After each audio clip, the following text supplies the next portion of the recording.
Okay, I know you're eager to get out there, but I'm going to need you to be patient for a few minutes. We're just trying to zero in on an oil leak. Hello YouTubers and welcome aboard. I am Noob Flyboy X and welcome back to F1 2018 Career Mode. As you can see, the German Grand Prix has not started in the best fashion for us as we are delayed getting into qualifying with an oil leak. Once we do get into qualifying, we struggle a little bit early on. The practice sessions were not kind to us, just like they were not kind in Britain.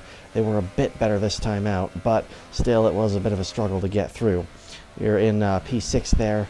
We dropped down, I think, to P11 to get through Q1. Now in Q2, we set provisionally the fastest time, but of course we drop down the order a lot as we go through the sessions here. Even as I improve by 2/10 coming on to the next lap after that, up to P3, going through into Q2, or Q3 rather, in P4 eventually. Lance Stroll in P2, so we know there is some good pace in the car. Though in Q2 we lose some big hitters like Max Verstappen and Kimi Räikkönen, so they're going to be out of place as well. Coming through for laps in Q3, we do fairly well initially. We set some times on softs earlier, I don't know why. Eventually we improve up to 4th, but then other cars around us improve on their final laps, so I am relegated to 9th place for the start of the German Grand Prix. That is not good, as my main championship rival Lewis Hamilton is on pole position, and as positions are, he'll overtake me for the lead of the Drivers' Championship. There's nowhere at all I'd rather be today than here at Hockenheim for the German Grand Prix. We have an incredibly competitive field this year, which means we should be in for a treat. And judging by the sea of people filling the grandstands, there's a fair-sized chunk of Germany that agrees with me. We're almost ready to go then, and this is what the starting grid looks like for today's race. Lewis Hamilton lines up on pole position, with Sebastian Vettel starting alongside. Looking down the rest of the grid, we have Perez, Ricciardo, Charles Leclerc and Ocon, Stroll, Iceman, Sainz and Max Verstappen, Alonso, Räikkönen, Kevin Magnussen and Van Dorn, Grosjean, Ericsson, Nico Hülkenberg. They've taken a grid penalty, and Brendan Hartley, Bottas and Pierre Gasly rounds off the grid. And now it's time to head down to the track. This is our engine supplier's home Grand Prix. Let's give them a race worth watching.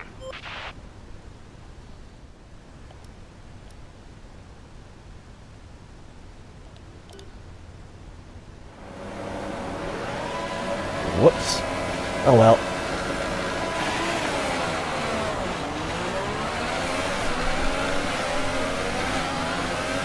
Alright, carefully, carefully, carefully. Whoa.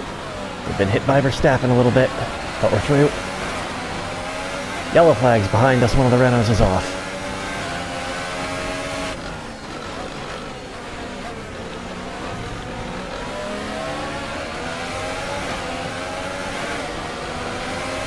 Have the place off Verstappen quite neatly.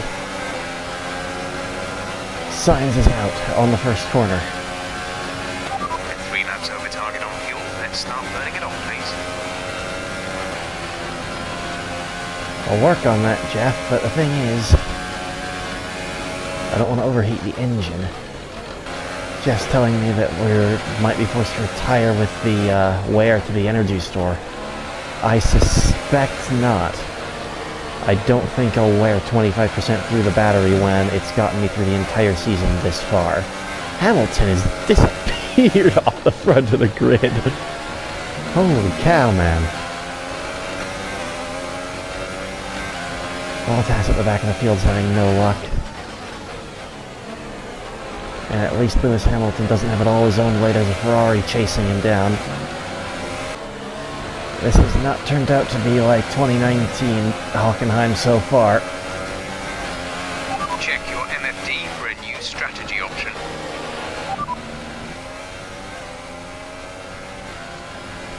Got that confirmed? I made that strategy decision for a reason, Jeff. Please try to trust me on it. Leclerc is falling off the back of the Red Bull and the Force India in front.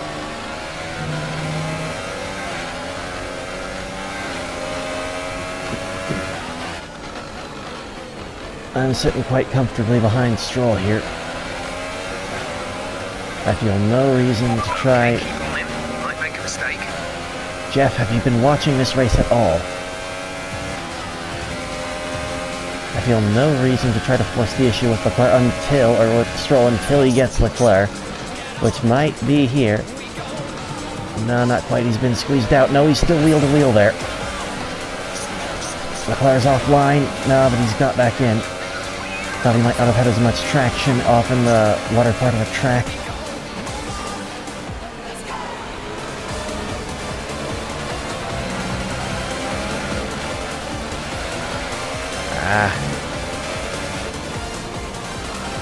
I'm pushing too hard.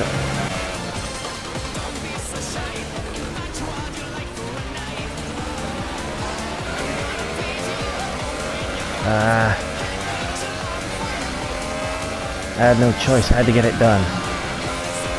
Otherwise I've just been stuck there the rest of the race.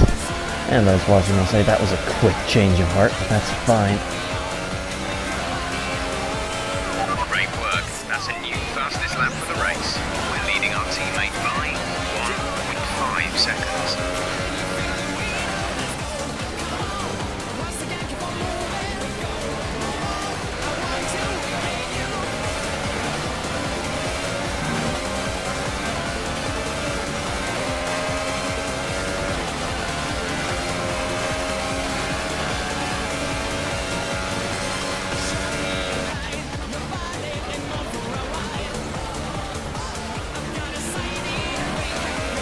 There we go. That's what we need. Ricardo and Perez dueling. Maybe they'll slow each other down.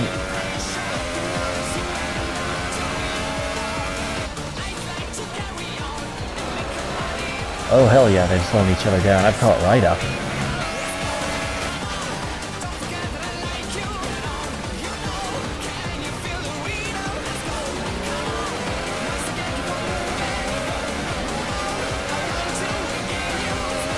That was almost two at once.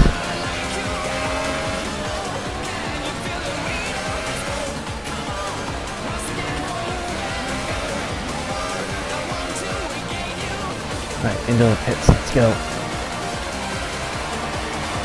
These others carrying on. They're doing 2 stops. Why? How?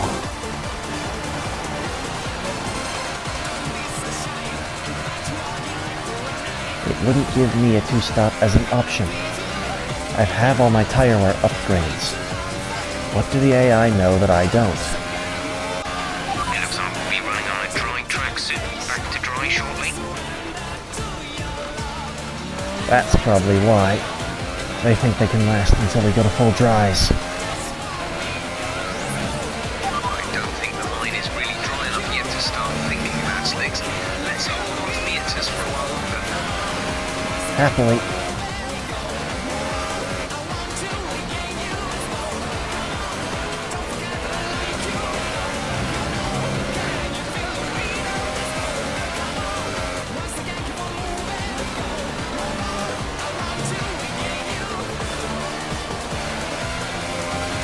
Vettel and Hamilton still... Oh no, they pitted. Or at least Vettel has.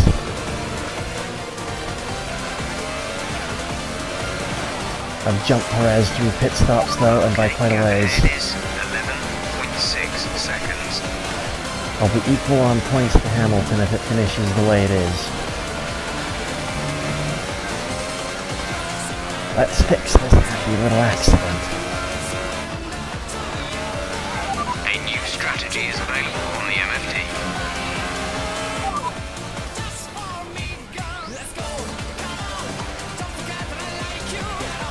Confirmed. No way I'm switching to another set of intros. We're going to be on dries here in a couple laps, I'm certain. Check your MFD for a new strategy option.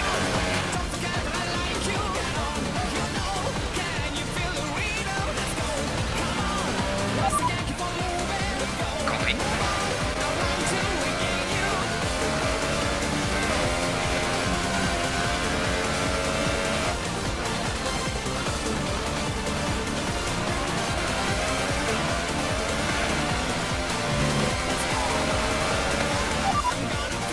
Right, come in at the end of this lap.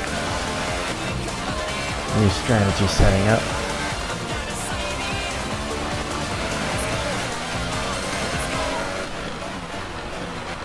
Both Vettel and Hamilton are in.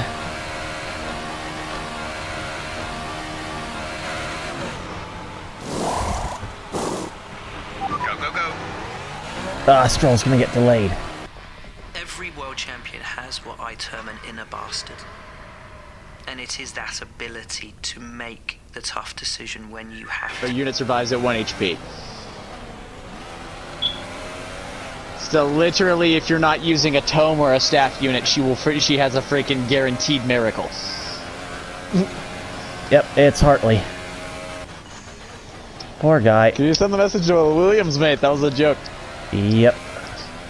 And I'm currently P3 trying to chase down Vettel and Hamilton, who are currently running away with it. Oh, Hamilton and Vettel aren't done fighting, apparently. However, I did get into Naruto not long after that, and Burnout. I still think that's not as bad. Again, considering that these are tiny children who can play Mortal Kombat and legitimately beat their mother, like the oldest of my sister's kids can beat his mother, and then the only girl, the sister, can kick his ass better than. And so with that, the German Grand Prix comes to a close, and we have made a lot of progress through the field there to finish on the podium in 3rd place. Lewis Hamilton makes it home to 2nd, but the winner, Sebastian Vettel, at his home Grand Prix, a feat he's unfortunately never managed. Still though, he's got to be pleased with that one here. And I'm actually pretty pleased with it too, because I retain my championship lead over Lewis Hamilton, I think by a meager 3 points.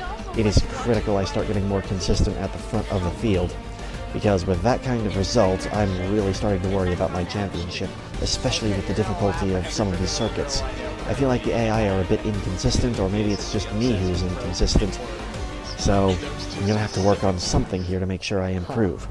Lance Stroll, after I accidentally delayed him in the pit lane, has recovered and gone to 9th place, so falling off of his grid position in 7th just a little bit, but not too badly, so we end up with a double points finish for Williams, which is very good. Stroll, of course, as we saw in the last race, is now capable of getting podiums, so we're going to need for him to keep doing that. We're 73 points behind Mercedes in Constructors, so it is possible for us to catch up to them, but we need to work hard. Anyway, thank you very much for watching, YouTubers, as always, and have a nice day.